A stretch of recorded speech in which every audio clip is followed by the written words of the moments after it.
Kevin Sullivan wore many hats in wrestling: evil heel, spurned husband, head booker, and more. News of his death at the age of 74 spread the morning of August 9th, 2024, and the response was nothing but respect for the Taskmaster.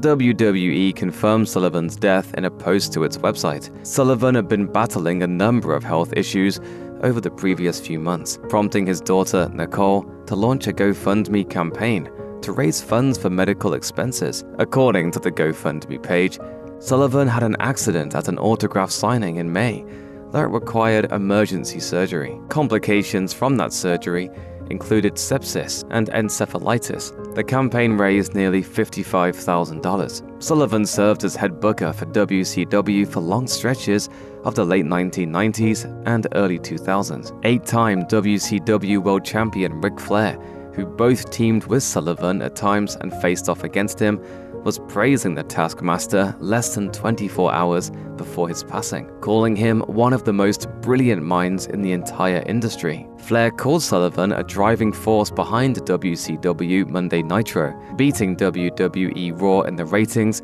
for 83 straight weeks starting in 1996. Upon learning of Sullivan's death, Flair wrote on X, "I'm so saddened to hear about Kevin Sullivan's passing. Rest in peace, Kevin. You were an all-time great athlete and friend." Former WCW World Heavyweight Champion Diamond Dallas Page recalled a recent conversation he had with Sullivan. "This one hit me really hard. Sully was a huge part of my life. Yes, we had our ups and downs, but like so many of our brothers over the years, we really grew to love each other. I'm so glad I got to talk to him before he left this planet." Eric Bischoff, who was president of WCW during much of Sullivan's time as booker, seemingly bonded with Sullivan over fishing. Bischoff wrote, "Woke up to the news of Kevin Sullivan's passing. This one hits hard. Last time we spoke, we talked about taking a fishing trip. Kevin loved the water. Kevin was talented, loyal, and had instincts that made him a valuable partner. I will miss him." I used to book a year out, and I could adjust after 3 months. Former WCW World Television Champion Mark Mero, who wrestled as Johnny B. Bad in WCW, recalled his experience with Sullivan both in the ring and behind the scenes, describing it as a pleasure. AEW executive Christopher Daniels expressed similar sentiments, stating that he felt fortunate to work with Sullivan, though their paths only crossed briefly. Daniels wrote, "Thank you for your influence and input on my journey." Sullivan also made a strong impact in various NWA territorial promotions in the 1970s and 80s.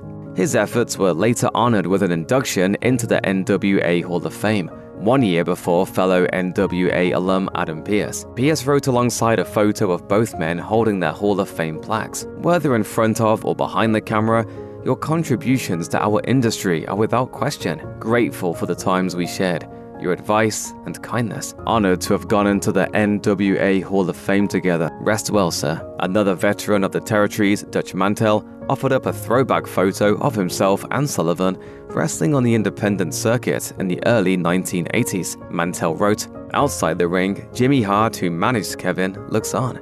Yes, the haze in the background was from cigarettes. Yes, smoking was still allowed inside buildings then. Rest in peace, Kevin."